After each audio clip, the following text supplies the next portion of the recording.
हर हर महादेव, जय भोलेनाथ। भगवान भोलेनाथ और माता पार्वती आपकी समस्त मनोकामनाओं को पूर्ण करें। दोस्तों, शिव पुराण की कल की कथा में आपने शिव और पार्वती का संवाद सुना, जो कि अत्यंत ही रोचक और ज्ञानवर्धक भी था। और आज की कथा में आप सुनेंगे तारकासुर के सताए हुए देवताओं का ब्रह्मा जी को अपनी कष्ट कथा सुनाना, ब्रह्मा जी का उन्हें पार्वती के साथ शिव के विवाह के लिए उद्योग करने का आदेश देना, ब्रह्मा जी के समझाने से तारकासुर का स्वर्ग को छोड़ना और देवताओं का वहां रहकर लक्ष्य सिद्धि के लिए यत्नशील होना। इसी के साथ इंद्र का काम का स्मरण करना, उसके साथ बातचीत तथा कहने से काम का शिव को मोहने के लिए प्रस्थान करना और रुद्र की नेत्राग्नि से काम का भस्म होना, रति का विलाप करना, देवताओं की प्रार्थना से शिव का काम को द्वापर में प्रद्युम्न रूप से नूतन शरीर की प्राप्ति के लिए वर देना और रति का शंबर नगर में जाना। इसी के साथ जो आप कथा बहुत ही ज़्यादा रोचक सुनने वाले हैं वो ये कि शिव के विरह से पार्वती का शोक तथा नारद जी के द्वारा उन्हें तपस्या के लिए उपदेश पूर्वक पंचाक्षर मंत्र की प्राप्ति होना। तो कथा जितनी रोचक है उतनी ही ज्ञानवर्धक है, इसलिए वीडियो को हमेशा की तरह पूरा देखिए। और हाँ, वीडियो देखने से पहले लाइक कर दीजिए, कमेंट बॉक्स में हर हर महादेव जरूर लिख दीजिए। अब भगवान भोलेनाथ का अपने मन में ध्यान करके इस पावन और परम कल्याणकारी कथा का श्रवण करते हैं। सूत जी कहते हैं, तदनंतर नारद जी के पूछने पर पार्वती के विवाह के विस्तृत प्रसंग को उपस्थित करते हुए ब्रह्मा जी ने तारकासुर की उत्पत्ति, उसके उग्र तप, मनोवांछित वर प्राप्ति तथा देवता और असुर सबको जीतकर स्वयं इंद्र पर प्रतिष्ठित हो जाने की कथा सुनाई। तत्पश्चात ब्रह्मा जी ने कहा, हे नारद, तारकासुर तीनों लोकों को अपने वश में करके जब स्वयं इंद्र हो गया तब उसके समान दूसरा कोई शासक नहीं रह गया। वह जितेंद्रिय असुर त्रिभुवन का एकमात्र स्वामी होकर अद्भुत ढंग से राज्य का संचालन करने लगा। उसने समस्त देवताओं को निकालकर उनकी जगह दैत्यों को स्थापित कर दिया और विद्याधर आदि देव योनियों को स्वयं उसने अपने कर्म में लगाया। हे मुने, तदनंतर तारकासुर के सताए हुए इंद्र आदि संपूर्ण देवता अत्यंत व्याकुल और अनाथ होकर मेरी शरण में आए। उन सब ने मुझ प्रजापति को प्रणाम करके बड़ी भक्ति से मेरा स्तवन किया और अपने दारुण दुख की बातें बताकर कहा, हे प्रभु, आप ही हमारी गति हैं, आप ही हमें कर्तव्य का उपदेश देने वाले हैं और आप ही हमारे धाता एवं उद्धारक हैं।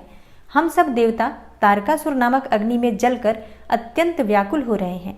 जैसे सन्निपात रोग में प्रबल औषधि भी निर्बल हो जाती हैं, उसी प्रकार उस असुर ने हमारे सभी क्रूर उपायों को बलहीन बना दिया है। भगवान विष्णु के सुदर्शन चक्र पर ही हमारी विजय की आशा अवलंबित रहती है, परंतु वह भी उसके कंठ पर कुंठित हो गया है। उसके गले में पड़कर वह ऐसा प्रतीत होने लगा था मानो उस असुर को फूल की माला पहनाई गई हो।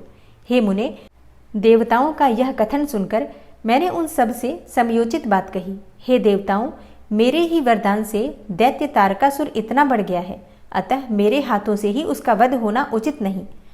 जो जिससे पलकर बढ़ा हो उसका उसी के द्वारा वध होना योग्य कार्य नहीं है। विष के वृक्ष को भी यदि स्वयं सींच कर बड़ा किया गया हो तो उसे स्वयं काटना अनुचित माना गया है।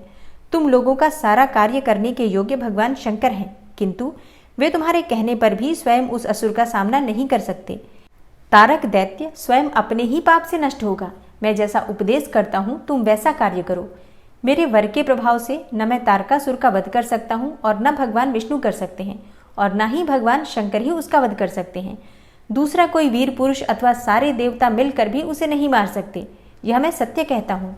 हे देवताओं, यदि शिवजी के वीर्य से कोई पुत्र उत्पन्न हो तो वही तारक दैत्य का वध कर सकता है, दूसरा कोई नहीं। सुरश्रेष्ठगण, इसके लिए जो उपाय मैं बताता हूँ उसे करो। महादेव जी की कृपा से यह उपाय अवश्य सिद्ध होगा। पूर्व काल में जिस दक्ष कन्या सती ने दक्ष के यज्ञ में अपने शरीर को त्याग दिया था, वही इस समय हिमालय पत्नी मेनका के गर्भ से उत्पन्न हुई है। यह बात तुम्हें भी विदित ही है। महादेव जी उस कन्या का पाणी ग्रहण अवश्य करेंगे।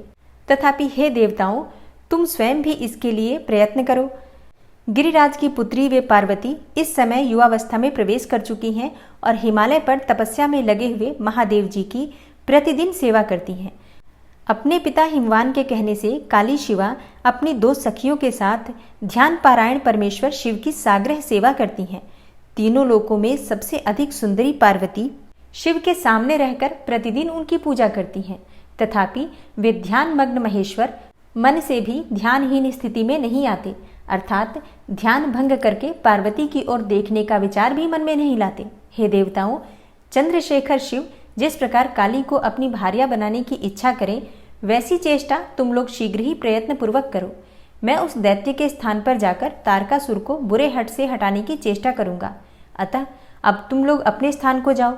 हे नारद, देवताओं से ऐसा कहकर मैं शीघ्र ही तारकासुर से मिला और बड़े प्रेम से बुलाकर मैंने उससे इस प्रकार कहा, हे तारक, यह स्वर्ग हमारे तेज का सार तत्व है, परंतु तुम यहाँ के राज्य का पालन कर रहे हो, जिसके लिए तुमने उत्तम तपस्या की थी, उससे अधिक चाहने लगे हो। मैंने तुम्हें इससे छोटा ही वर दिया था, स्वर्ग का राज्य कदापि नहीं दिया था, इसलिए तुम स्वर्ग को छोड़कर पृथ्वी पर जाकर राज्य करो। हे असुर श्रेष्ठ, देवताओं के योग्य जितने भी कार्य हैं वे सब तुम्हें वहीं सुलभ होंगे, इसमें अन्यथा विचार करने की कोई आवश्यकता नहीं है। ऐसा कहकर उस असुर को समझाने के बाद मैं शिवा और शिव का स्मरण करके वहां से अदृश्य हो गया। तारकासुर भी स्वर्ग को छोड़कर पृथ्वी पर आ गया और शोणितपुर में रहकर वह राज्य करने लगा। फिर सब देवता भी मेरी बात सुनकर मुझे प्रणाम करके इंद्र के साथ प्रसन्नतापूर्वक बड़ी सावधानी के साथ इंद्रलोक में आ गए। वहां जाकर परस्पर मिलकर आपस में सलाह करके वे सब देवता इंद्र से प्रेम पूर्वक बोले, हे भगवान, शिव की शिवा में जैसे भी काम मूलक रुचि हो, वैसा ब्रह्मा जी का बताया हुआ सारा प्रयत्न आपको करना चाहिए। इस प्रकार देवराज इंद्र से संपूर्ण वृतांत निवेदन करके वे देवता प्रसन्नतापूर्वक सब ओर अपने अपने स्थान पर चले गए। ब्रह्मा जी कहते हैं, हे नारद, देवताओं के चले जाने पर दुरात्मा तारक दैत्य से पीड़ित हुए इंद्र ने कामदेव का स्मरण किया। कामदेव तत्काल वहां आ पहुंचा। तब इंद्र ने मित्रता का धर्म बतलाते हुए काम से कहा, हे मित्र, कालवशात मुझ पर असाध्य दुख आ पड़ा है, उसे तुम्हारे बिना कोई भी दूर नहीं कर सकता। दाता की परीक्षा दुर्भिक्ष में, सूरवीर की परीक्षा रणभूमि में, मित्र की परीक्षा आपत्ति काल में तथा स्त्रियों के कुल की परीक्षा पति के असमर्थ हो जाने पर होती है। हे तात, संकट पड़ने पर विनय की परीक्षा होती है और परोक्ष में सत्य एवं उत्तम स्नेह की, अन्यथा नहीं। यह मैंने सच्ची बात कही है। हे मित्रवर, इस समय मुझ पर जो विपत्ति आई है उसका निवारण दूसरे किसी से नहीं हो सकता, अतः आज तुम्हारी परीक्षा हो जाएगी। यह कार्य केवल मेरा ही है और मुझे ही सुख देने वाला है, ऐसी बात नहीं है, अपितु यह समस्त देवता आदि का कार्य है, इसमें कोई संशय नहीं है। इंद्र की यह बात सुनकर कामदेव मुस्कुराया और प्रेमपूर्ण गंभीर वाणी में बोला। काम ने कहा, हे देवराज, आप ऐसी बात क्यों कहते हैं? मैं आपको उत्तर नहीं दे रहा हूँ, आवश्यक निवेदन मात्र कर रहा हूँ। लोक में कौन उपकारी मित्र है और कौन बनावटी, यह स्वयं देखने की वस्तु है, कहने की नहीं। जो संकट के समय बहुत बातें करता है वह काम क्या करेगा? तथापि हे महाराज, हे प्रभु, मैं कुछ कहता हूँ, उसे सुनिए।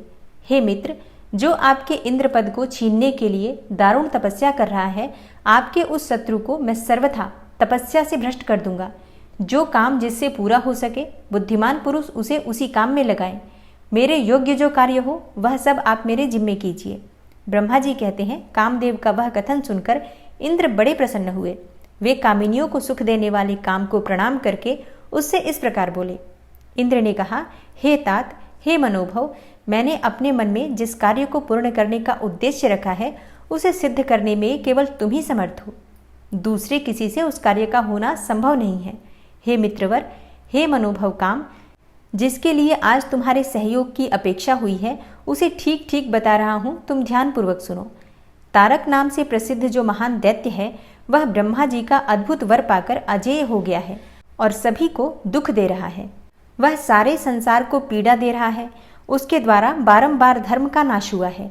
उससे सब देवता और समस्त ऋषि दुखी हुए हैं। संपूर्ण देवताओं ने पहले उसके साथ अपनी पूरी शक्ति लगाकर युद्ध किया था, परंतु उसके ऊपर सबके अस्त्र शस्त्र निष्फल हो गए हैं। जल के स्वामी वरुण का पाश टूट गया। श्री हरि का सुदर्शन चक्र भी वहां सफल नहीं हुआ। श्री विष्णु ने उसके कंठ पर चक्र चलाया, किंतु वह वहां कुंठित हो गया। ब्रह्मा जी ने महायोगीश्वर भगवान शंभु के वीर्य से उत्पन्न हुए बालक के हाथ से इस दुरात्मा दैत्य की मृत्यु बताई है। यह कार्य तुम्हें अच्छी तरह और प्रयत्न पूर्वक करना है। हे मित्रवर, उसके हो जाने से हम देवताओं को बड़ा सुख मिलेगा। भगवान शंभु गिरिराज हिमालय पर उत्तम तपस्या में लगे हैं।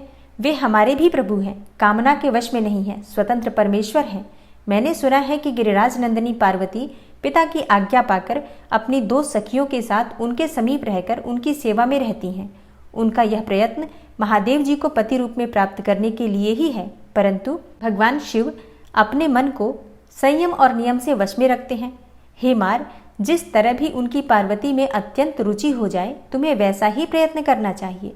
यही कार्य करके तुम कृतार्थ हो जाओगे और हमारा सारा दुख नष्ट हो जाएगा। इतना ही नहीं, लोक में तुम्हारा स्थायी प्रताप भी फैल जाएगा। ब्रह्मा जी कहते हैं, हे नारद, इंद्र के ऐसा कहने पर कामदेव का मुखारविंद प्रसन्नता से खिल उठा। उसने देवराज से प्रेम पूर्वक कहा, मैं इस कार्य को करूंगा, इसमें कोई संशय नहीं। ऐसा कहकर शिव की माया से मोहित हुए काम ने उस कार्य के लिए स्वीकृति दे दी और शीघ्र ही उसका भार ले लिया। वह अपनी पत्नी रति और वसंत को साथ लेकर बड़ी प्रसन्नता के साथ उस स्थान पर गया जहाँ साक्षात योगीश्वर शिव उत्तम तपस्या कर रहे थे। ब्रह्मा जी कहते हैं, हे मुने, काम अपने साथी वसंत आदि को लेकर वहां पहुंचा। उसने भगवान शिव पर अपने बाण चलाए। तब शंकर जी के मन में पार्वती के प्रति आकर्षण होने लगा और उनका धैर्य छूटने लगा। अपने धैर्य का ह्रास होता देखकर महायोगी महेश्वर अत्यंत विस्मित होकर मन ही मन इस प्रकार चिंतन करने लगे। भगवान शिव बोले, मैं तो उत्तम तपस्या कर रहा था, उसमें विघ्न कैसे आ गए? किस कुकर्मी ने यहाँ मेरे चित्त में आकर विकार पैदा कर दिया? इस तरह विचार करके सत्पुरुषों के आश्रयदाता महायोगी परमेश्वर शिव शंका युक्त होकर संपूर्ण दिशाओं की ओर देखने लगे। इसी समय वाम भाग में बाण खींचे खड़े हुए काम पर उनकी दृष्टि पड़ी। वह मूढ़ चित्त मदन अपनी शक्ति के घमंड में आकर पुनः बाण छोड़ना ही चाहता था। ब्रह्मा जी कहते हैं, हे नारद, इस अवस्था में काम पर दृष्टि पड़ते ही परमात्मा गिरीश को तत्काल रोष चढ़ाया। हे मुने, उधर आकाश में बाण सहित धनुष लिए खड़े हुए काम ने भगवान शंकर पर अपना अमोघ अस्त्र छोड़ दिया, जिसका निवारण करना बहुत कठिन था। परंतु परमात्मा शिव पर वह अमोघ अस्त्र भी मोघ अर्थात व्यर्थ हो गया। कुपित हुए परमेश्वर के पास जाते ही शांत हो गया। भगवान शिव पर अपने अस्त्र के व्यर्थ हो जाने पर मनमथ अर्थात काम को बड़ा भय हुआ। भगवान मृत्युंजय को सामने देखकर वह कांप उठा और इंद्र आदि समस्त देवताओं का स्मरण करने लगा। हे मुनिश्रेष्ठ, अपना प्रयास निष्फल हो जाने पर काम भय से व्याकुल हो उठा था। हे मुनीश्वर, कामदेव के स्मरण करने पर वे इंद्र आदि सब देवता वहां आ पहुंचे और शंभु को प्रणाम करके उनकी स्तुति करने लगे। देवता स्तुति कर ही रहे थे कि कुपित हुए भगवान हर के ललाट के मध्य भाग में स्थित तृतीय नेत्र से बड़ी भारी आग तत्काल प्रकट होकर निकली। उसकी ज्वालाएं ऊपर की ओर उठ रही थी। वह आग धू धू करके जलने लगी। उसकी प्रभा प्रलयाग्नि के समान जान पड़ती थी। वह आग तुरंत ही आकाश में उछली और पृथ्वी पर गिर पड़ी, फिर अपने चारों ओर चक्कर काटती हुई धराशायी हो गई। हे साधु, हे भगवान, क्षमा कीजिए, क्षमा कीजिए। यह बात जब तक देवताओं के मुख से निकले तब तक ही उस आग ने कामदेव को जलाकर भस्म कर दिया। उस वीर कामदेव के मारे जाने पर देवताओं को बड़ा दुख हुआ। वे व्याकुल होकर हाय क्या हुआ ऐसा कह कहकर जोर जोर से चित्कार करते हुए रोने और बिलखने लगे। उस समय विकृत चित्त हुई पार्वती का सारा शरीर सफेद पड़ गया। काटो तो खून नहीं। वे सखियों को साथ लेकर अपने भवन को चली गईं। कामदेव के जल जाने पर रति वहां एक क्षण तक अचेत पड़ी रही। पति की मृत्यु के दुख से वह इस तरह पड़ी थी मानो मर गई हो। थोड़ी देर में जब होश हुआ तब अत्यंत व्याकुल होकर रति उस समय तरह तरह की बातें कहकर विलाप करने लगी। रति बोली, हाय मैं क्या करूं, कहाँ जाऊं? देवताओं ने यह क्या किया? मेरे उद्दंड स्वामी को बुलाकर नष्ट करा दिया। हे नाथ, हे समर, हे स्वामीन, हे प्राण प्रिय, हाँ मुझे सुख देने वाले प्रियतम, हाँ प्राणनाथ, ये यहाँ क्या हो गया? ब्रह्मा जी कहते हैं, हे नारद, इस प्रकार रोती बिलकती और अनेकों प्रकार की बातें कहती हुई रति हाथ पैर पटकने और अपने सिर के बालों को नोचने लगी। उस समय उसका विलाप सुनकर वहां रहने वाले समस्त वनवासी जीव तथा वृक्ष आदि स्थावर प्राणी भी बहुत दुखी हुए। इसी बीच में इंद्र आदि संपूर्ण देवता महादेव जी का स्मरण करते हुए रति को आश्वासन देकर इस प्रकार बोले। देवताओं ने कहा, तुम काम के शरीर का थोड़ा सा भस्म लेकर उसे यत्नपूर्वक रखो और भय छोड़ो। हम सबके स्वामी महादेव जी कामदेव को पुनः जीवित कर ही देंगे और तुम फिर अपने प्रियतम को प्राप्त कर लोगी। कोई किसी को न तो सुख देने वाला है और न ही दुख देने वाला है। सब लोग अपनी अपनी करनी का फल भोगते हैं। तुम देवताओं को दोष देकर व्यर्थ ही शोक करती हो। इस प्रकार रति को आश्वासन देकर सब देवता भगवान शिव के पास आए और उन्हें भक्ति भाव से प्रसन्न करके यो बोले। देवताओं ने कहा, हे भगवान शरणागत वत्सल महेश्वर, आप कृपा करके हमारे इस शुभ वचन को सुनिए। हे शंकर, आप कामदेव की करतूत पर भली भांति प्रसन्नता पूर्वक विचार कीजिए। हे महेश्वर, काम ने जो यह कार्य किया है इसमें उसका कोई स्वार्थ नहीं था। दुष्ट तारकासुर से पीड़ित हुए हम सब देवताओं ने मिलकर उससे यह काम कराया है। हे नाथ, हे शंकर, इसे आप अन्यथा ना समझें। सब कुछ देने वाले हे देव, हे गिरीश, सती साध्वी रति अकेली अति दुखी होकर विलाप कर रही है। आप उसे सांत्वना प्रदान करें। हे शंकर, यदि इस क्रोध के द्वारा आपने कामदेव को मार डाला तो हम यही समझेंगे कि आप देवताओं सहित समस्त प्राणियों का अभिसंहार कर डालना चाहते हैं। रति का दुख देखकर देवता नष्टप्राय हो गए हैं, इसलिए आपको रति का शोक दूर करना चाहिए। ब्रह्मा जी कहते हैं, हे नारद, संपूर्ण देवताओं का यह वचन सुनकर भगवान शिव प्रसन्न होकर उनसे इस प्रकार बोले। भगवान शिव ने कहा, हे देवताओं, हे ऋषियों, तुम सब आदर पूर्वक मेरी बात सुनो। मेरे क्रोध से जो कुछ भी हो गया है वह तो अन्यथा नहीं हो सकता, तथापि रति का शक्तिशाली पति कामदेव तभी तक अनंग अर्थात शरीर रहित रहेगा जब तक रुक्मिणीपति श्री कृष्ण का धरती पर अवतार नहीं हो जाता। जब श्री कृष्ण द्वारका में रहकर पुत्रों को उत्पन्न करेंगे तब वे रुक्मिणी के गर्भ से काम को भी जन्म देंगे। उस काम का ही नाम उस समय प्रद्युम्न होगा, इसमें कोई संशय नहीं है। उस पुत्र के जन्म लेते ही शंबरासुर उसे हर लेगा और हरण के पश्चात दानव शिरोमणि शंबर उस शिशु को समुद्र में डाल देगा। फिर वह मूढ़ उसे मरा हुआ समझकर अपने नगर को लौट जाएगा। हे रते, उस समय तक तुम्हें शंबरासुर के नगर में सुखपूर्वक निवास करना चाहिए। वहीं तुम्हें अपने पति प्रद्युम्न की प्राप्ति होगी। वहां तुमसे मिलकर काम युद्ध में शंबरासुर का वध करेगा और सुखी होगा। हे देवताओं, प्रद्युम्न नामधारी काम अपनी कामिनी रति को तथा शंबरासुर के धन को लेकर उसके साथ पुनः नगर में जाएगा। मेरा यह कथन सर्वथा सत्य होगा। ब्रह्मा जी कहते हैं, हे नारद, भगवान शिव की यह बात सुनकर देवताओं के चित्त में कुछ उल्लास हुआ और वे उन्हें प्रणाम करके दोनों हाथ जोड़कर विनीत भाव से बोले। देवताओं ने कहा, हे देवदेव, हे महादेव, हे करुणा सागर, हे प्रभु, आप कामदेव को शीघ्र जीवन दान दें तथा रति के प्राणों की रक्षा करें। देवताओं की यह बात सुनकर सबके स्वामी करुणा सागर परमेश्वर शिव पुनः प्रसन्न होकर बोले, हे देवताओं, मैं बहुत प्रसन्न हूँ। मैं काम को सबके हृदय में जीवित कर दूंगा। वह सदा मेरा गण होकर विहार करेगा। अब अपने स्थान को जाओ, मैं तुम्हारे दुख का सर्वथा नाश कर दूंगा। ऐसा कहकर रुद्रदेव उस समय स्तुति करने वाले देवताओं के देखते देखते अंतर्ध्यान हो गए। देवताओं का विस्मय दूर हो गया और वे सब के सब प्रसन्न हो गए। हे मुने, तदनंतर रुद्र की बात पर पूरा भरोसा करके स्थिर रहने वाले देवता रति को उनका कथन सुनाकर आश्वासन देकर अपने अपने स्थान को चले गए।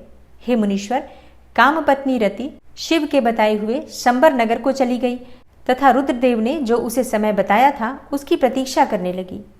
ब्रह्मा जी कहते हैं, हे नारद, जब भगवान रुद्र के तीसरे नेत्र से प्रकट हुई अग्नि ने कामदेव को शीघ्र जलाकर भस्म कर दिया, तब वह बिना किसी प्रयोजन के ही प्रज्वलित होकर सब ओर फैलने लगी। इससे चराचर प्राणियों सहित तीनों लोकों में महान हाहाकार मच गया। हे तात, संपूर्ण देवता और ऋषि तुरंत मेरी शरण में आए। उन सब ने अत्यंत व्याकुल होकर मस्तक झुकाकर दोनों हाथ जोड़कर मुझे प्रणाम किया और मेरी स्तुति करके वह दुख निवेदन किया। वह सुनकर मैं भगवान शिव का स्मरण करके उसके हेतु का भली भांति विचार कर तीनों लोकों की रक्षा के लिए विनीत भाव से वहां पहुंचा। वह अग्नि ज्वाला मालाओं से अत्यंत उद्दीप्त होकर जगत को जला देने के लिए उद्यत थी, परंतु भगवान शिव की कृपा से प्राप्त हुए उत्तम तेज के द्वारा मैंने उसे तत्काल स्तंभित कर दिया। हे मुने, त्रिलोकी को दग्ध करने की इच्छा रखने वाली उस क्रोधमय अग्नि को मैंने एक ऐसे घोड़े के रूप में परिणत कर दिया जिसके मुख से सौम्य ज्वाला प्रकट हो रही थी। भगवान शिव की इच्छा से उस बाड़व शरीर अर्थात घोड़े वाली अग्नि को लेकर मैं लोकहित के लिए समुद्र तट पर गया। हे मुने, मुझे आया देखकर समुद्र एक दिव्य पुरुष का रूप धारण करके अपने दोनों हाथ जोड़े हुए मेरे पास आया और मुझ संपूर्ण लोकों के पितामह की भली भांति विधिवत स्तुति वंदना करके सिंधु ने मुझसे प्रसन्नतापूर्वक कहा। सागर बोला, हे सर्वेश्वर ब्रह्मण, आप यहाँ किस लिए पधारे हैं? मुझे अपना सेवक समझकर इस बात को प्रीतिपूर्वक कहिए। सागर की बात सुनकर भगवान शंकर का स्मरण करके लोकहित का ध्यान रखते हुए मैंने उससे प्रसन्नतापूर्वक कहा, हे तात समुद्र, तुम बड़े बुद्धिमान और संपूर्ण लोकों के हितकारी हो। मैं शिव की इच्छा से प्रेरित होकर हार्दिक प्रीतिपूर्वक तुमसे कह रहा हूँ। यह भगवान महेश्वर का क्रोध है जो महान शक्तिशाली अश्व के रूप में यहाँ उपस्थित है। यह कामदेव को दग्ध करके तुरंत ही संपूर्ण जगत को भस्म करने के लिए उद्यत हो गया था। यह देखकर पीड़ित हुए देवताओं की प्रार्थना से मैं शंकर की इच्छावश वहां गया और इस अग्नि को स्तंभित किया। फिर इसने घोड़े का रूप धारण किया और इसे लेकर मैं यहाँ आया हूँ। हे जलाधार, मैं जगत पर दया करके तुम्हें यह आदेश दे रहा हूँ कि इस महेश्वर के क्रोध को, जो बाड़व का रूप धारण करके मुख से ज्वाला प्रकट करता हुआ खड़ा है, इसे तुम प्रलय काल पर्यंत धारण किए रहो। हे सरितपते, जब मैं यहाँ आकर वास करूंगा तब तुम भगवान शंकर के इस अद्भुत क्रोध को छोड़ देना। तुम्हारा जल ही प्रतिदिन इसका भोजन होगा। तुम यत्नपूर्वक इसे अपने ऊपर ही धारण किए रहना, जिससे यह तुम्हारी अनंत जल राशि के भीतर न चला जाए। ब्रह्मा जी कहते हैं, हे नारद, मेरे ऐसा कहने पर समुद्र ने रुद्र की क्रोधाग्नि रूप बड़वानल को धारण करना स्वीकार कर लिया, जो दूसरे के लिए असंभव था। तदनंतर वह बड़वाग्नि समुद्र में प्रविष्ट हुई और ज्वालामालाओं से प्रदीप्त होकर सागर की जल राशि का दहन करने लगी। हे मुने, इससे संतुष्ट चित्त होकर मैं अपने लोक को चला आया और वह दिव्य रूपधारी समुद्र मुझे प्रणाम करके अदृश्य हो गया। हे महामुने, रुद्र की उस क्रोधाग्नि के भय से छूटकर संपूर्ण जगत स्वस्थता का अनुभव करने लगा और देवता तथा मुनि सुखी हो गए। नारद जी बोले, हे दयानिधे, मदन दहन के पश्चात गिरिराज नंदिनी पार्वती देवी ने क्या किया? वे अपनी दोनों सखियों के साथ कहाँ गई? यह सब भी मुझे बताइए। ब्रह्मा जी कहते हैं, भगवान शंकर के नेत्र से उत्पन्न हुई आग ने जब कामदेव को दग्ध किया, तब वहां महान अद्भुत शब्द प्रकट हुआ, जिससे सारा आकाश गूंज उठा। उस महान शब्द के साथ ही कामदेव को दग्ध हुआ देखकर भयभीत और व्याकुल हुई पार्वती दोनों सखियों के साथ अपने घर चली गई। उस शब्द से परिवार सहित हिमवान भी बड़े विस्मय में पड़ गए और वहां गई हुई अपनी पुत्री का स्मरण करके उन्हें बड़ा क्लेश हुआ। इतने में ही पार्वती दूर से आती हुई दिखाई दी। वे शंभु के विरह से रो रही थी। अपनी पुत्री को अत्यंत विह्वल हुई देखकर शैलराज हिमवान को बड़ा शोक हुआ और वे शीघ्र ही उसके पास जा पहुंचे। फिर वे अपने हाथ से उसकी दोनों आंखें पोंछकर बोले, हे शिवे, डरो मत, रो मत। ऐसा कहकर अचलेश्वर हिमवान ने अत्यंत विह्वल हुई पार्वती को शीघ्र ही गोद में उठा लिया और उसे सांत्वना देते हुए वे अपने घर ले आए। कामदेव का दाह करके महादेव जी अदृश्य हो गए थे, अतः उनके विरह से पार्वती अत्यंत व्याकुल हो उठी थी। उन्हें कहीं भी सुख या शांति नहीं मिलती थी। पिता के घर जाकर जब वे अपनी माता से मिली, उस समय पार्वती शिवा ने अपना नया जन्म हुआ माना। वे अपने रूप की निंदा करने लगी और बोली, हाय मैं मारी गई। सखियों के समझाने पर भी वे गिरिराज कुमारी कुछ समझ नहीं पाती थी। वे सोते जागते, खाते पीते, नहाते धोते, चलते फिरते और सखियों के बीच में खड़े होते समय भी कभी किंचित मात्र भी सुख का अनुभव नहीं करती थी। मेरे स्वरूप को तथा जन्म कर्म को भी धिक्कार है। ऐसा कहती हुई वे सदा महादेव जी की प्रत्येक चेष्टा का चिंतन करती थी। इस प्रकार पार्वती भगवान शिव के विरह से मन ही मन अत्यंत क्लेश का अनुभव करती और किंचित मात्र भी सुख नहीं पाती थी। वे सदा शिव शिव का जप किया करती थी। शरीर से पिता के घर में रहकर भी वे चित्त से पिनाकपाणी भगवान शंकर के पास पहुंची रहती थी। हे तात, शिवा शोक मग्न होकर बारंबार मूर्छित हो जाती थी। शैलराज हिमवान, उनकी पत्नी मेनका तथा उनके मैनाक आदि सभी पुत्र जो बड़े उदार चेता थे, उन्हें सदा सांत्वना देते रहते थे, तथापि वे भगवान शंकर को भूल न सकी।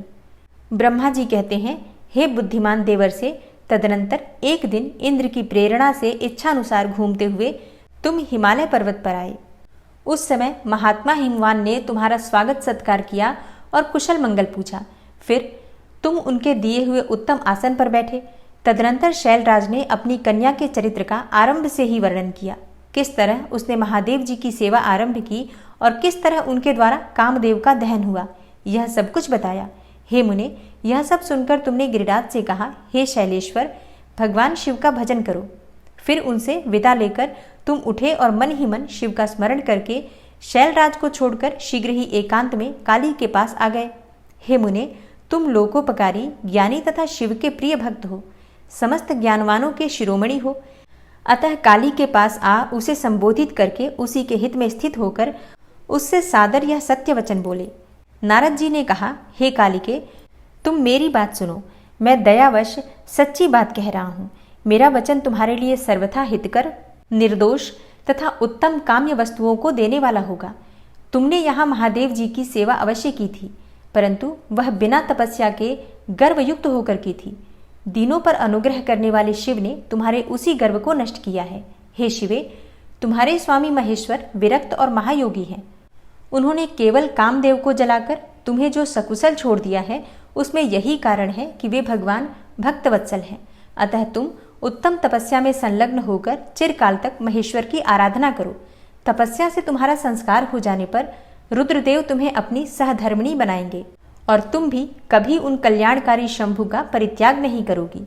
हे देवी, तुम हठ पूर्वक शिव को अपनाने का यत्न करो। शिव के सिवा दूसरा किसी को अपना पति स्वीकार न करना। ब्रह्मा जी कहते हैं, हे मुने, तुम्हारी यह बात सुनकर गिरिराज कुमारी काली कुछ उल्लसित हो तुमसे हाथ जोड़कर प्रसन्नता पूर्वक बोली। शिवा ने कहा, हे प्रभु, आप सर्वज्ञ तथा जगत का उपकार करने वाले हैं। हे मुने, मुझे रुद्रदेव की आराधना के लिए कोई मंत्र दीजिए। ब्रह्मा जी कहते हैं, हे नारद, पार्वती का यह वचन सुनकर तुमने पंचाक्षर शिव मंत्र नमः शिवाय का उन्हें विधि पूर्वक उपदेश किया। साथ ही उस मंत्र राज में श्रद्धा उत्पन्न करने के लिए तुमने उसका सबसे अधिक प्रभाव बताया। नारद बोले, हे देवी, तुम इस मंत्र का परम अद्भुत प्रभाव सुनो। इसके श्रवण मात्र से भगवान शंकर प्रसन्न हो जाते हैं। यह मंत्र सब मंत्रों का राजा और मनोवांछित फल को देने वाला है। भगवान शंकर को बहुत ही प्रिय है तथा साधक को भोग और मोक्ष देने में समर्थ है। हे सौभाग्यशालिनी, इस मंत्र का विधि पूर्वक जप करने से तुम्हारे द्वारा आराधित हुए भगवान शिव अवश्य और शीघ्र तुम्हारी आंखों के सामने प्रकट हो जाएंगे। हे शिवे, शौच, संतोष आदि नियमों से तत्पर रहकर भगवान शिव के स्वरूप का चिंतन करती हुई तुम इस पंचाक्षर मंत्र का जप करो। इससे आराध्य देव शिव शीघ्र ही संतुष्ट होंगे। हे साध्वी, इस तरह तपस्या करो। तपस्या से महेश्वर वश में हो सकते हैं। तपस्या से ही सबको मनोवांछित फल की प्राप्ति होती है, अन्यथा नहीं। ब्रह्मा जी कहते हैं, हे नारद, तुम भगवान शिव के प्रिय भक्त हो और इच्छानुसार विचरने वाले हो। तुमने काली से ये बातें कहकर देवताओं के हित में तत्पर होकर स्वर्गलोक को प्रस्थान किया। तुम्हारी बात सुनकर उस समय पार्वती बहुत प्रसन्न हुई और उन्हें परम उत्तम पंचाक्षर मंत्र प्राप्त हो गया था। ब्रह्मा जी कहते हैं, हे देवर्षे, तुम्हारे चले जाने पर प्रफुल्ल चित्त हुई पार्वती ने महादेव जी को तपस्या से ही साध्य माना और तपस्या के लिए ही मन में निश्चय किया। तब उन्होंने अपनी सखी जया और विजया के द्वारा पिता हिमाचल और माता मेना से आज्ञा मांगी। पिता ने तो स्वीकार कर लिया, परंतु माता मेना ने स्नेहवश अनेकों प्रकार से समझाया और घर से दूर वन में जाकर तप करने से पुत्री को रोका। मेना ने तपस्या के लिए वन में जाने से रोकते हुए उमा अर्थात बाहर न जाओ ऐसा कहा। इसलिए उस समय शिवा का नाम उमा हो गया। हे मुने, शैलराज की प्यारी पत्नी मेना ने रोकने से शिवा को दुखी हुई जानकर अपना विचार बदल दिया और पार्वती को तपस्या के लिए जाने की आज्ञा दे दी। हे मुनिश्रेष्ठ, माता की वह आज्ञा पाकर उत्तम व्रत का पालन करने वाली पार्वती ने भगवान शंकर का स्मरण करके अपने मन में बड़े सुख का अनुभव किया। माता पिता को प्रसन्नता पूर्वक प्रणाम करके शिव के स्मरण पूर्वक दोनों सखियों के साथ वे तपस्या करने के लिए चली गईं। अनेकों प्रकार के प्रिय वस्त्रों का परित्याग करके पार्वती ने कटि प्रदेश में सुंदर मूंज की मेखला बांधकर शीघ्र ही वल्कल धारण कर लिए। हार का परिहार करके उत्तम मृग चर्म को हृदय से लगाया। तत्पश्चात वे तपस्या के लिए गंगावतरण अर्थात गंगोत्तरी तीर्थ की ओर चली, जहां ध्यान लगाते हुए भगवान शंकर ने कामदेव को दग्ध किया था। हिमालय का वह शिखर गंगावतरण के नाम से प्रसिद्ध है। वहीं परम उत्तम श्रृंगी तीर्थ में पार्वती ने तपस्या प्रारंभ की और गौरी के तप करने से ही उसका गौरी शिखर नाम हो गया। हे मुने, शिवा ने अपने तप की परीक्षा के लिए वहां बहुत से सुंदर एवं पवित्र वृक्ष लगाए जो फल देने वाले थे। सुंदरी पार्वती ने पहले भूमि शुद्ध करके वहां एक वेदी का निर्माण किया। तदनंतर ऐसी तपस्या आरंभ की जो मुनियों के लिए भी दुष्कर थी। वे मन सहित संपूर्ण इंद्रियों को शीघ्र ही काबू में करके उस वेदी पर उच्च कोटि की तपस्या करने लगी। ग्रीष्म ऋतु में अपने चारों ओर दिन रात आग जलाई रखकर वे बीच में बैठती थी और निरंतर पंचाक्षर मंत्र का जप करती रहती थी। वर्षा ऋतु में वेदी पर सुस्थिर आसन से बैठकर अथवा किसी पत्थर की चट्टान पर ही आसन लगाकर वे निरंतर वर्षा की जलधारा से भीगती रहती थी। शीतकाल में निराहार रहकर भगवान शंकर के भजन में तत्पर होकर वे सदा शीतल जल के भीतर खड़ी रहती थी तथा रात भर बर्फ की चट्टानों पर बैठा करती थी। इस प्रकार तप करती हुई पंचाक्षर मंत्र के जप में संलग्न होकर शिवा संपूर्ण मनोवांछित फलों के दाता शिव का ध्यान करती थी। प्रतिदिन अवकाश मिलने पर वे सखियों के साथ अपने लगाए हुए वृक्षों को प्रसन्नता पूर्वक सींचती थी और वहां पधारे हुए अतिथि का आतिथ्य सत्कार भी करती थी। शुद्ध चित्त वाली पार्वती ने प्रचंड आंधी, कड़ाके की सर्दी, अनेकों प्रकार की वर्षा तथा दुष्या धूप का भी सेवन किया। उनके ऊपर वहां नाना प्रकार के दुख आए, परंतु उन्होंने उन सबको कुछ नहीं गिना। हे मुने नारद, वे केवल शिव में मन लगाकर वहां सुस्थिर भाव से खड़ी या बैठी रहती थीं। उनका पहला वर्ष फलाहार में बीता और दूसरा वर्ष उन्होंने केवल पत्ते चबाकर बिताया। इस तरह तपस्या करती हुई देवी पार्वती ने क्रमशः असंख्य वर्ष व्यतीत कर दिए। तदनंतर हिमवान की पुत्री शिवा देवी पत्ते खाना भी छोड़कर सर्वथा निराहार रहने लगी, तो भी तपश्चर्या में उनका अनुराग बढ़ता ही गया। हिमाचल पुत्री शिवा ने भोजन के लिए पर्ण का भी परित्याग कर दिया, इसलिए देवताओं ने उनका नाम अपर्णा रख दिया। इसके बाद पार्वती भगवान शिव के स्मरण पूर्वक एक पैर से खड़ी होकर पंचाक्षर मंत्र का जप करती हुई बड़ी भारी तपस्या करने लगी। उनके अंग चीर और बलकल से ढके हुए थे। वे मस्तक पर जटाओं का समूह धारण किए रहती थी। इस प्रकार शिव के चिंतन में लगी हुई पार्वती ने अपनी तपस्या के द्वारा मुनियों को भी जीत लिया। उस तपोवन में महेश्वर के चिंतन पूर्वक तपस्या करती हुई काली के 3000 वर्ष बीत गए। तदनंतर जहां महादेव जी ने 60,000 वर्षों तक तप किया था, उस स्थान पर क्षण भर ठहरकर शिवा देवी इस प्रकार चिंता करने लगी, क्या महादेव जी इस समय यह नहीं जानते कि मैं उनके लिए नियमों के पालन में तत्पर होकर तपस्या कर रही हूँ? फिर क्या कारण है कि सुदीर्घ काल से तपस्या में लगी हुई मुझ सेविका के पास भी नहीं आए? लोक में, वेद में और मुनियों द्वारा सदा गिरीश की महिमा का बखान किया जाता है। सब यही कहते हैं कि भगवान शंकर सर्वज्ञ, सर्वात्मा, सर्वदर्शी, समस्त ऐश्वर्यों के दाता, दिव्य शक्ति संपन्न, सबके मनोभावों को समझ लेने वाले, भक्तों को उनके अभीष्ट वस्तु देने वाले और सदा समस्त क्लेशों का निवारण करने वाले हैं। यदि मैं समस्त कामनाओं का परित्याग करके भगवान वृषभध्वज में अनुरक्त हुई हूँ, तो वे कल्याणकारी भगवान शिव यहाँ मुझ पर प्रसन्न हो। यदि मैंने नारद तंत्रोक्त शिव पंचाक्षर मंत्र का सदा उत्तम भक्तिभाव से विधि पूर्वक जप किया हो, तो भगवान शंकर मुझ पर प्रसन्न हो। यदि मैं सर्वेश्वर शिव की भक्ति से युक्त एवं निर्विकार हूँ, तो भगवान शंकर मुझ पर अत्यंत प्रसन्न हो। इस तरह नित्य चिंतन करती हुई जटावल्कल धारिणी निर्विकारा पार्वती मुंह नीचे किए हुए सुदीर्घ काल तक तपस्या में लगी रहीं। उन्होंने ऐसी तपस्या की जो मुनियों के लिए भी दुष्कर थी। वहां उस तपस्या का स्मरण करके पुरुषों को बड़ा विस्मय हुआ। हे महर्षि, पार्वती की तपस्या का जो दूसरा प्रभाव पड़ा था, उसे भी अब सुनो। जगदम्बा पार्वती का वह महान तप परम आश्चर्यजनक था, जो स्वभावतः एक दूसरे के विरोधी थे। ऐसे प्राणी भी उस आश्रम के पास जाकर उनकी तपस्या के प्रभाव से विरोध रहित हो जाते थे। सिंह और गौ आदि सदा राग आदि दोषों से संयुक्त रहने वाले पशु भी पार्वती के तप की महिमा से वहां परस्पर बाधा नहीं पहुंचाते थे। हे मुनिश्रेष्ठ, इनके अतिरिक्त जो स्वभावतः एक दूसरे के वैरी हैं, वे चूहे, बिल्ली आदि दूसरे जीव भी उस आश्रम पर कभी रोष आदि विकारों से युक्त नहीं होते थे। वहां के सभी वृक्षों में सदा फल लगे रहते थे। भांति भांति के तृण और विचित्र पुष्प उस वन की शोभा बढ़ाते थे। वहां का सारा वन प्रांत कैलाश के समान हो गया था। पार्वती के तप की सिद्धि का साकार रूप बन गया था। ब्रह्मा जी कहते हैं, हे मुनीश्वर, शिव की प्राप्ति के लिए इस प्रकार तपस्या करती हुई पार्वती के बहुत वर्ष बीत गए, तो भी महान भगवान शंकर प्रकट नहीं हुए। तब हिमाचल, मेना, मेरु और मंदराचल आदि ने आकर पार्वती को समझाया और शिव की प्राप्ति को अत्यंत दुष्कर बताकर उनसे यह अनुरोध किया कि तुम तपस्या छोड़कर घर लौट चलो। तब उन सबकी बात सुनकर पार्वती ने कहा, हे पिताजी, हे माताजी तथा मेरे सभी बांधव, मैंने जो पहले बात कही थी उसे क्या आप लोगों ने भुला दिया है? अस्तु, इस समय भी मेरी जो प्रतिज्ञा है उसे आप लोग सुन लें। जिन्होंने रोज से कामदेव को जलाकर भस्म कर दिया है, वे महादेव जी यद्यपि विरक्त हैं, तो भी मैं अपनी तपस्या से उन भक्तवत्सल भगवान शंकर को अवश्य संतुष्ट करूंगी। आप सब लोग प्रसन्नतापूर्वक अपने अपने घर को जाएं। महादेव जी संतुष्ट होंगे ही, इसमें अन्यथा विचार करने की कोई आवश्यकता नहीं है। जिन्होंने कामदेव को जलाया है, जिन्होंने उस पर्वत के वन को भी जलाकर भस्म कर दिया है, उन भगवान शंकर को मैं केवल तपस्या से यही बुलाऊंगी। हे महाभागगण, आप यह जान लें कि महान तपोबल से ही भगवान सदाशिव की सेवा सुलभ हो सकती है। यह मैं आप लोगों से सत्य सत्य कहती हूँ।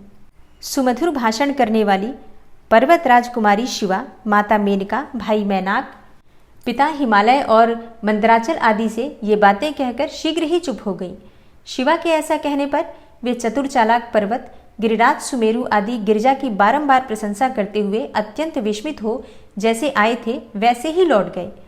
उन सबके चले जाने पर सखियों से घिरी हुई पार्वती मन में यथार्थ निश्चय करके पहले से भी अधिक उग्र तपस्या करने लगी। हे मुनिश्रेष्ठ, देवताओं, असुरों, मनुष्यों और चराचर प्राणियों सहित समस्त त्रिलोकी उस महती तपस्या से संतप्त हो उठी। उस समय समस्त देवता, असुर, यक्ष, किन्नर, चारण, सिद्ध, साध्य, मुनि, विद्याधर, बड़े बड़े नाग, प्रजापति, गुह्यक तथा अन्य लोग महान से महान कष्ट में पड़ गए, परंतु इसका कोई कारण उनकी समझ में नहीं आया। तब इंद्र आदि सब देवता मिलकर गुरु बृहस्पति से सलाह लेकर बड़ी विवलता के साथ सुमेरु पर्वत पर मुझ विधाता की शरण में आए। उस समय उनके सारे अंग संतप्त हो रहे थे। वहां आकर मुझे प्रणाम कर उन सभी व्याकुल और कांतिहीन देवताओं ने मेरी स्तुति करके एक साथ ही मुझसे पूछा, हे प्रभु, जगत के संतप्त होने का क्या कारण है? उनका यह प्रश्न सुनकर मन ही मन शिव का स्मरण करके विचार पूर्वक मैंने सब कुछ जान लिया। इस समय विश्व में जो दाह उत्पन्न हो गया है वह गिरिजा की तपस्या का फल है। यह जानकर मैं उन सबके साथ शीघ्र ही क्षीर सागर को गया। वहां जाने का उद्देश्य भगवान विष्णु से सब कुछ बताना था।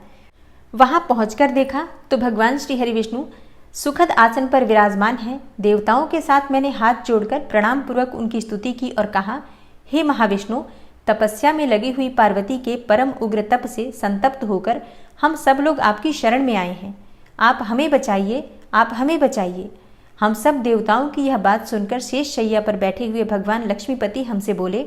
श्री हरि विष्णु ने कहा, हे देवताओं, मैंने आज पार्वती जी की तपस्या का सारा कारण जान लिया है, अतः तुम लोगों के साथ अब परमेश्वर शिव के समीप चलता हूँ। हम सब लोग मिलकर यह प्रार्थना करेंगे कि वे गिरिजा को ब्याह कर अपने घर ले आएं। हे अमरो, इस समय समस्त संसार के कल्याण के लिए भगवान शेष शिवा के पाणी ग्रहण के लिए अनुरोध करना है। देवाधिदेव पिनाकधारी भगवान शिव शिवा को वर देने के लिए जैसे भी वहां उनके आश्रम पर जाएं, इस समय हमें वैसा ही प्रयत्न करना चाहिए। अतः परम मंगलमय महाप्रभु रुद्र जहां उग्र तपस्या में लगे हुए हैं वहीं हम सब लोग चलें।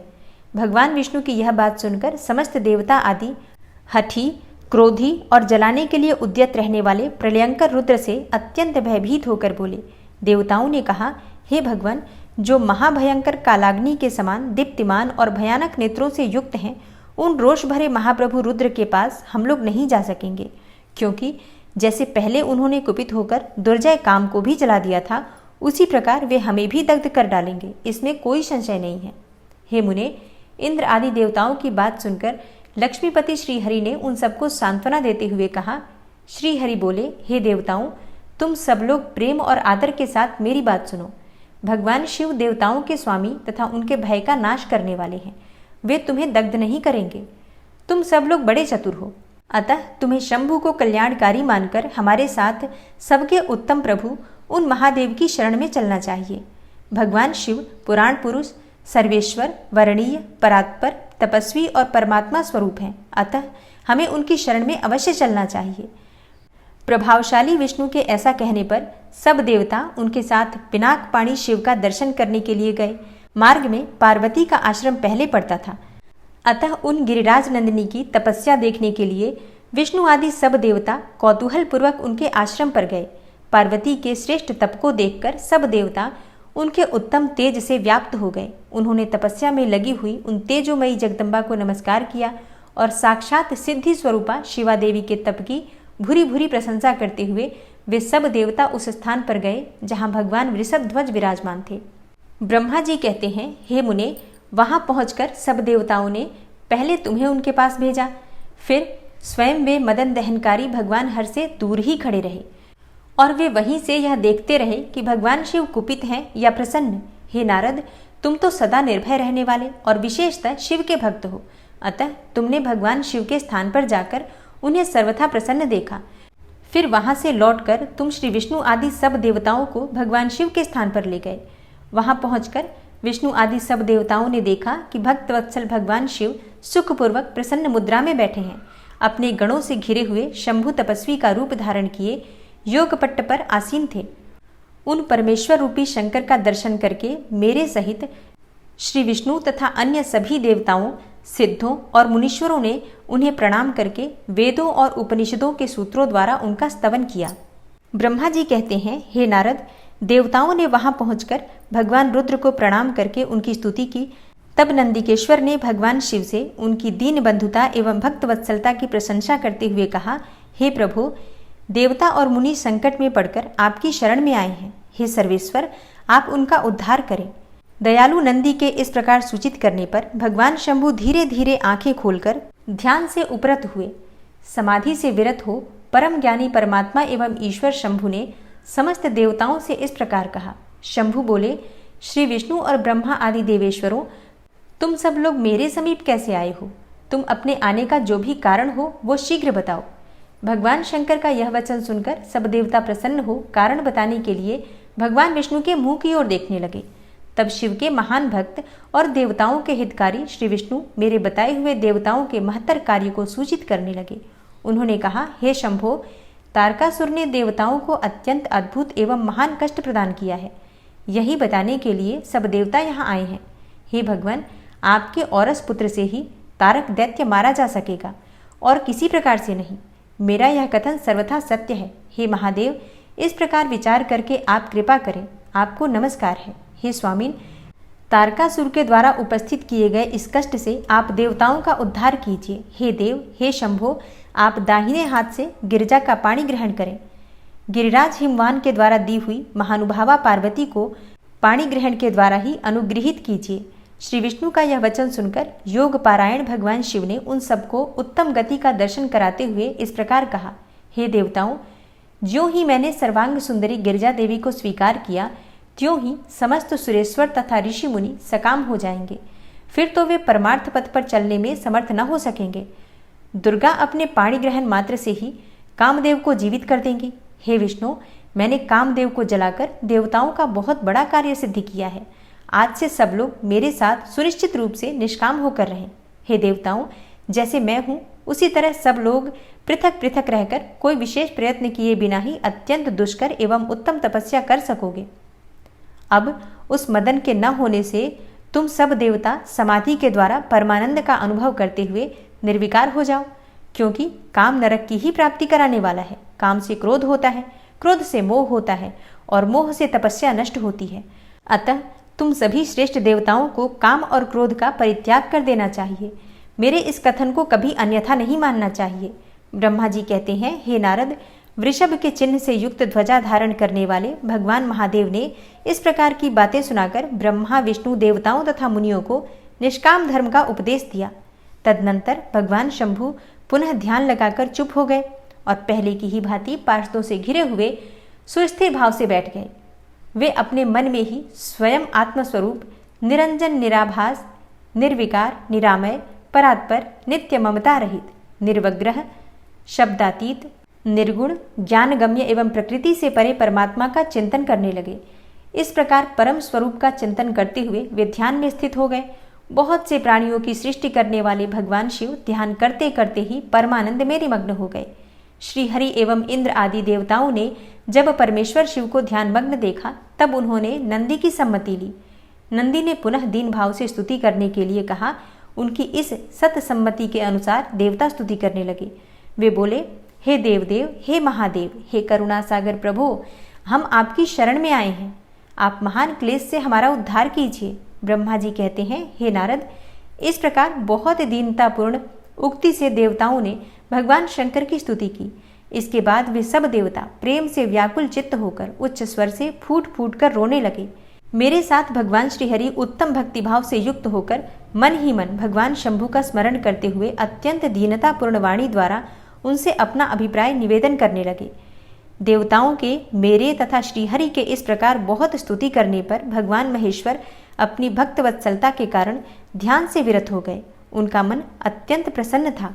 वे भक्त वत्सल शंकर श्रीहरि आदि को करुणा दृष्टि से देखकर उनका हर्ष बढ़ाते हुए बोले, हे विष्णु, हे ब्रह्मन तथा इंद्र आदि देवताओं, तुम सब लोग एक साथ यहाँ किस अभिप्राय से आए हो? मेरे सामने सच सच बताओ। श्रीहरि ने कहा, हे महेश्वर, आप सर्वज्ञ हैं, सबके अंतर्यामी ईश्वर हैं। क्या आप हमारे मन की बात नहीं जानते? अवश्य जानते हैं, तथापि आपकी आज्ञा से मैं स्वयं भी कहता हूँ। हे सुखदायक शंकर, हम सब देवताओं को तारकासुर से अनेक प्रकार का दुख प्राप्त हुआ है, इसलिए देवताओं ने आपको प्रसन्न किया है। आपके लिए ही उन्होंने गिरिराज हिमालय से शिवा की उत्पत्ति कराई है। शिवा के गर्भ से आपके द्वारा जो पुत्र उत्पन्न होगा उसी से तारकासुर की मृत्यु होगी, दूसरे किसी उपाय से नहीं। ब्रह्मा जी ने उस दैत्य को यही वर दिया है, इस कारण दूसरे से उसकी मृत्यु नहीं हो पा रही है। अतएव वह निडर होकर सारे संसार को कष्ट दे रहा है। इधर नारद जी की आज्ञा से पार्वती कठोर तपस्या कर रही हैं। उनके तेज से समस्त चराचर प्राणियों सहित त्रिलोकी आच्छादित हो गई हैं। इसलिए हे परमेश्वर, आप शिवा को वर देने के लिए जाइए। हे स्वामिन, देवताओं का दुख मिटाइए और हमें सुख दीजिए। हे शंकर, मेरे तथा देवताओं के हृदय में आपके विवाह का उत्सव देखने के लिए बड़ा भारी उत्साह है, अतः आप यथोचित रीति से विवाह कीजिए। हे परात्पर परमेश्वर, आपने रति को जो वर दिया था उसकी पूर्ति का अवसर आ गया है, अतः अपनी प्रतिज्ञा को शीघ्र सफल कीजिए। ब्रह्मा जी कहते हैं, हे नारद, ऐसा कहकर उन्हें प्रणाम करके श्री विष्णु आदि देवताओं और महर्षियों ने नाना प्रकार के स्तोत्रों द्वारा पुनः उनकी स्तुति की। फिर वे सब के सब उनके सामने खड़े हो गए। भक्तों के अधीन रहने वाले भगवान शंकर भी, जो वेद मर्यादा के रक्षक हैं, देवताओं की बात सुनकर हंसकर बोले, हे हरे, हे विधे और हे देवताओं, तुम सब लोग आदर पूर्वक सुनो। मैं यथोचित विशेषतः विवेकपूर्ण बात कह रहा हूँ। विवाह करना मनुष्यों के लिए उचित कार्य नहीं है, क्योंकि विवाह दृढ़तापूर्वक बांध रखने वाली एक बहुत बड़ी बेड़ी है। जगत में बहुत से कुसंग हैं, परंतु स्त्री का संग उनमें सबसे बढ़कर है। मनुष्य सारे बंधनों से छुटकारा पा सकता है, परंतु स्त्री प्रसंग रूपी बंधन से वह मुक्त नहीं हो पाता। लोहे और काठ की बनी हुई बेड़ियों में दृढ़तापूर्वक बंधा हुआ पुरुष भी एक दिन उस कैद से छुटकारा पा सकता है, परंतु स्त्री पुत्र आदि के बंधन में बंधा हुआ मनुष्य कभी छूट नहीं पाता। महान बंधन में डालने वाले विषय सदा बढ़ते रहते हैं। जिसका मन विषयों के वशीभूत हो गया है, उसके लिए मोक्ष स्वप्न में भी दुर्लभ नहीं है। विद्वान पुरुष यदि सुख चाहता है तो वह विषयों को विधिपूर्वक त्याग दे। विषयों को विष के समान बताया गया है, जिनके द्वारा मनुष्य मारा जाता है। विषयी के साथ वार्ता करने मात्र से मनुष्य क्षण भर में पतित हो जाता है। आचार्यों ने विषय को मिश्री मिलाई हुई वारुणी अर्थात मदिरा कहा है। यद्यपि मैं इस बात को जानता हूँ और यद्यपि विषयों के इन सारे दोषों का मुझे विशेष ज्ञान है, तथापि मैं तुम्हारी प्रार्थना को सफल करूँगा, क्योंकि मैं भक्तों के अधीन रहता हूँ और भक्तवत्सलतावश उचित अनुचित सारे कार्य करता हूँ। इसलिए तीनों लोकों में अयथोचित कर्ता के रूप में मेरी प्रसिद्धि है। भक्तों के लिए मैंने अनेकों बार बहुत से प्रयत्न करके कष्ट सहन किए हैं। गृहपति होकर विश्वानर मुनि का दुख दूर किया है। हे हरे, हे विधे, अब अधिक कहने की क्या आवश्यकता। मेरी जो प्रतिज्ञा है उसे तुम सब लोग अच्छी तरह जानते हो। मैं यह सत्य कहता हूँ कि जब जब भक्तों पर कहीं विपत्ति आती है, तब तब मैं तत्काल उनके सारे कष्ट हर लेता हूँ। तारकासुर से तुम सब लोगों को जो दुख प्राप्त हुआ है उसे मैं जानता हूँ और उसका हरण करूँगा। यह भी सत्य सत्य बता रहा हूँ। यद्यपि मेरे मन में विवाह करने की कोई रुचि नहीं है, तथापि पुत्रोत्पादन के लिए गिरिजा के साथ विवाह करूँगा। तुम सब देवता अब निर्भय होकर अपने अपने घर जाओ, मैं तुम्हारे कार्य सिद्ध करूँगा। इस विषय में अब कोई विचार नहीं करना चाहिए। ब्रह्मा जी कहते हैं, हे नारद, ऐसा कहकर भगवान शंकर मौन होकर समाधि में स्थित हो गए और विष्णु आदि सभी देवता अपने अपने धाम को चले गए। ओम नमः शिवाय। श्री शिवाय नमस्तुभ्यम। आज की कथा का यहीं पर समापन करती हूँ। उम्मीद करती हूँ कि आप लोगों को ये कथा अवश्य पसंद आई होगी। तो कल की कथा भी जरूर सुनिएगा, क्योंकि कल भगवान शिव स्वयं जाकर ब्राह्मण के स्वरूप में माता पार्वती से उनकी परीक्षा लेने वाले हैं। तो कल का संवाद जो माता पार्वती और शिव के बीच का होगा, अत्यंत ही रोचक होगा। इसलिए कल भी कथा ज़रूर सुनिए। और हाँ, कमेंट बॉक्स में ज़रूर बताइए कि ये कथा आपको कैसी लगी। और हाँ, वीडियो को लाइक करना बिल्कुल मत भूलिए और इस वीडियो को ज़्यादा से ज़्यादा अपने फैमिली, फ्रेंड्स, दोस्तों के साथ शेयर कीजिए। मिलती हूँ मैं कल की कथा में। तब तक के लिए नमस्कार।